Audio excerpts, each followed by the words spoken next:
te regarde et je soupire. Je te dis que je suis désolé d'avoir dit TDI pour dire TEI. Et là tu me regardes et tu soupires aussi. On est tous les deux contre la fenêtre. Tu regardes par la fenêtre et moi je te dis que j'ai dit TDI parce que ma mère, quand j'étais jeune, ma maman, avait été diagnostiquée TDI, trouble dissociatif de l'identité. Je te raconte comment elle était et tu me regardes avec un regard pas sûr de toi.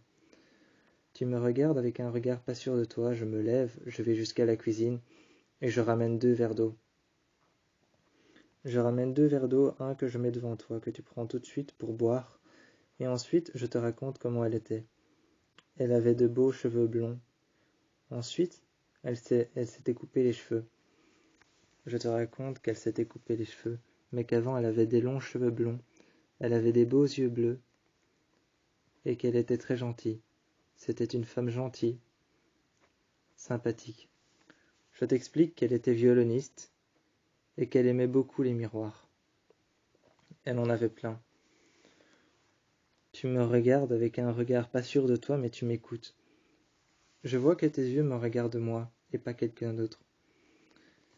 Tes yeux me regardent moi et pas quelqu'un d'autre, tu ne regardes pas à un seul endroit où je ne suis pas. Tu ne regardes pas à un seul endroit où je ne suis pas, tu regardes uniquement là où je suis, sur la chaise.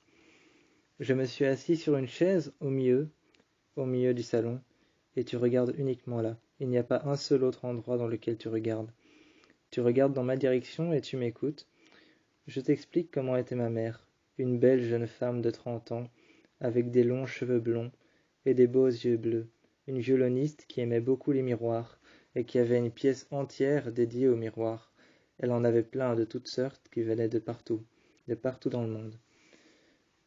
Je t'explique alors cette pièce dans laquelle j'allais souvent mais je ne pouvais pas y jouer. C'était une sorte de clairière. C'était une sorte de clairière à l'extérieur, dans lesquelles il n'y avait que des miroirs qui étaient accrochés au mur. Les miroirs étaient tous accrochés au mur et quand il n'y en avait plus de place, les miroirs étaient tous mis par terre l'un contre les autres, mais ils étaient tous différents. Mais elle aimait souvent son miroir noir. Elle aimait beaucoup son miroir noir, c'était un miroir avec du bois autour qui avait été teinté.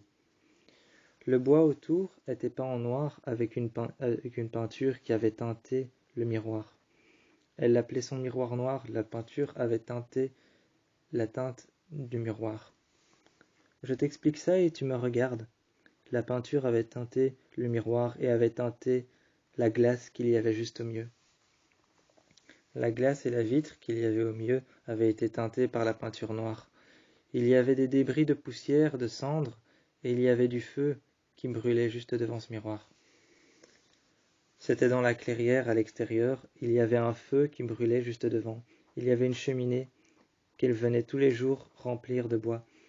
Elle venait tous les jours remplir sa cheminée avec du bois, pour que le feu puisse continuer à teinter de plus en plus jusqu'à ce qu'on ne se voie plus à l'intérieur le miroir noir.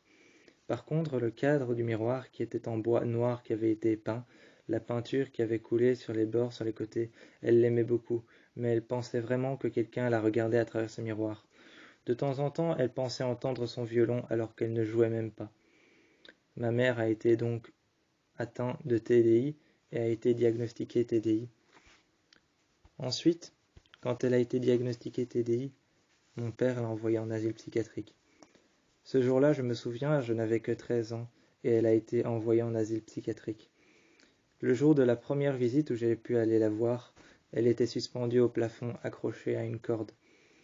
Il y avait son tabouret qui était tombé par terre, la fenêtre était brisée avec une petite goutte de sang. Avec une petite goutte de sang sur le côté, la vitre était brisée. Elle était pendue à une corde sur le côté. Moi, je pensais que c'était un jeu, alors je me balançais à ma mère. Je jouais avec elle, je pensais qu'elle jouait à un jeu. Je n'étais encore que trop jeune pour penser qu'elle était morte, mais suspendue au-dessus de moi à une corde, ses cheveux qui tombaient encore, je la regardais et je pleurais. Quand mon père m'a dit qu'elle était morte et qu'elle s'était ôtée la vie, j'avais eu peur, et j'avais un froid dans les poumons et dans le cœur. Dans le cœur, j'avais un froid dans les poumons qui me calcinait le cœur. Ce froid était en train de me brûler le cœur tellement fort que j'avais l'impression que c'était froid, mais c'était chaud. C'était chaud et pas autre chose, j'avais l'impression que c'était froid. Je regardais mon cœur devant moi. Je me suis regardé dans le miroir comme elle, j'ai cru apercevoir sa silhouette derrière moi, une silhouette entièrement noire. J'ai cru apercevoir la belle silhouette de ma mère entièrement noire, ses beaux yeux verts que je détiens d'elle, et j'ai cru apercevoir ses beaux cheveux blonds qui apparaissaient derrière moi et qui mettaient sa main sur mon épaule.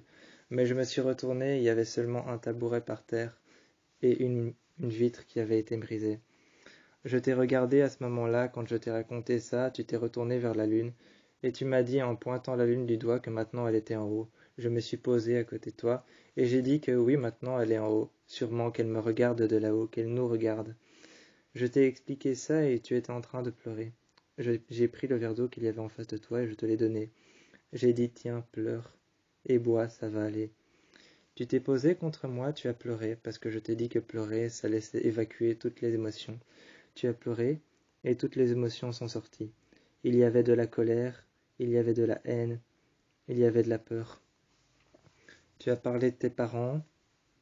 Quand tu avais peur, tu as parlé de tes parents. Quand tu avais de la colère, tu as parlé des gens qui ne te respectaient pas.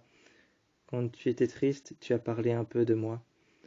Et moi, je restais contre toi et j'écoutais ta peur, ta colère et la haine qui sortaient. La haine, la peur et la colère, toutes les émotions qui sortaient en même temps que tu pleurais. Je voyais mes larmes et tes larmes s'effondrer sur mon bras et caresser légèrement mon bras jusqu'à mes doigts, mes mains appuyées sur le sol, et toi contre moi qui étais en train de pleurer. Je regardais la pleine lune et j'écoutais tes pleurs en même temps comme une mélodie, comme la même mélodie que j'écoutais qui venait du violon de ma mère.